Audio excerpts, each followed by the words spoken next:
Hello, this is Mark. I work at one of the Apple retail store. Well, in general, I don't have any script, but today I'm going to get serious, pretty serious, because I don't want you to miss a thing.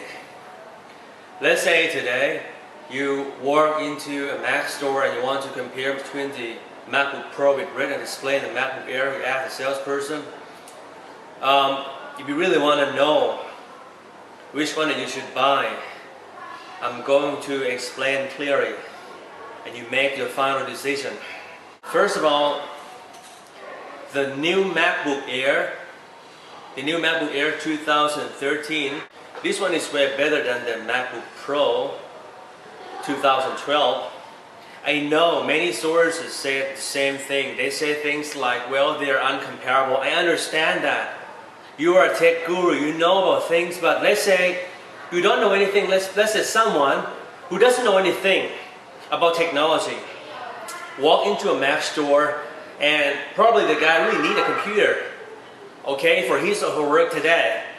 And well, probably the customer really want to know the difference between the MacBook Pro with Retina display or the MacBook Air. Okay, I'll make it short and sweet. First of all, the primary selling points of the MacBook Air 2013 is the battery life. Okay, it's the battery life, that's the selling point. Okay, the processor is not so fast compared to the previous generation. When we do Handbrake, it's faster. When we do iMovie, the previous one is faster. So, but the battery life lasts very long. So during the day, you don't have to carry the wall charger with you all day. Okay, battery lasts a day, like 12 hours up to 13.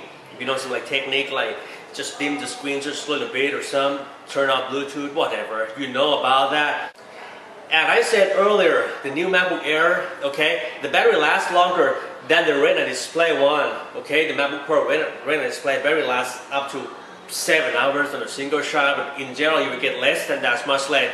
When you watch HD movie on the new Air, you might get like 10 hours, but for Retina you might get like 3, 4. It's a long story short, so I'm going to skip this thing. And secondly, the new technology called X0 2.11 AC, the new Wi-Fi technology. Of course, if you really want to get the most, up to 2 times faster, you want to get the most out of the new Apple Express or time capsule, the long, the tall one or some. If you really want to get the most out of any of those things, of course you gotta buy the MacBook Air. You buy the one with Retina display. The graphic card of the new MacBook Air, okay, is Intel SD 5000 compared to the 4000. Apple claims up to 30% faster. I'm not going to go deeper, okay, just for yourself. The new solid state, the flash storage of the S. So the conclusion is everything is better except the processor, the CPU. So the thing, if you don't do like CPU intensive tasks like copy file, duplicate files, or export movie, or you trying to render a graphic using like After Effects or some.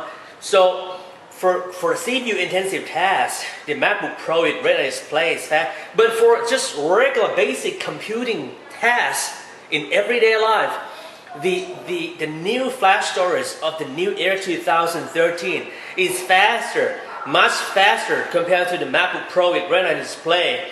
So for the Air, battery life lasts longer. Wi-Fi AC, the Retina doesn't have one. And of course, it comes with a new microphone with noise, but just forget about that for the Air. Nobody really cares about that. Better graphic card, but slightly because it's still integrated as graphic card. And for those who are concerned about the issues that you might have heard about the Wi-Fi connect, Apple just released the latest software update. It's like 10.8.5 to resolve those problems about the Wi-Fi connectivity that might happen, or the problems that you may heard about the inconsistent or fluctuated sound when you do like audio files or movie files on the Air or some. What about the Retina display? The Retina display might be better than the Air. Okay, first of all, 8 gigs of RAM, because if you buy the Air and you want to do like photo editing tasks, 4 gig won't be enough for sure. It won't be adequate. You gotta do like 8 gigs for the least. But the thing is, for the Air comes standards with 4 gigs of RAM. Therefore, you're gonna have to pay a bit more. You're gonna go to the custom to order page. You're gonna do it online. You have to order it online because it doesn't come standards with 8 gigs of RAM. But for the Retina display comes standards with 8 gigs of RAM. It has built HDMI port. But the things that I concern, if you're a professional photographer, you're gonna have to buy the one with Retina display because the screen, the color precision is way better. You get the actual color. As a photographer, as a professional photographer. But the thing is, the motherboard is not so stable. You might get something called image retention or image persistent issues on the screen whatsoever. But if you have no choice, don't buy the entry level with 255 gigahertz. You buy the mid-range, the one in the middle, the top of the range, 2.6, okay? The updated one, okay? But for me personally, if you're my brother, my best friend, someone in my family, my family member, don't buy the MacBook Pro with Retina display right now. It's been a while on the market. You wait for probably the minor upgrade with Haswell. Don't be excited about the Haswell because it will be leaving the market very soon. Haswell is not much faster compared to the Ivy Bridge, right? So you gotta wait, but at least should wait for the upcoming WWDC, the Apple Special, whatever they call, on the 28th of September. You might get like the one with Haswell with longer battery life, or probably another name. If Intel's release something newer than the Haswell will be gone in a very short period of time. So my conclusion is, the Air is faster, okay? The only thing that is superior, I mean, there are several factors that are superior compared to the Air. I mean, for the MacBook Pro with Retina display, firstly is the processor. So you've got to understand what exactly is CPU intensive task, and secondly, come preloaded with 8 gigs of RAM, so you should have to pre-order that. Better screen, brilliant HDMI, who cares about that, but screen is better, that's it, and faster. Screen better, faster processor.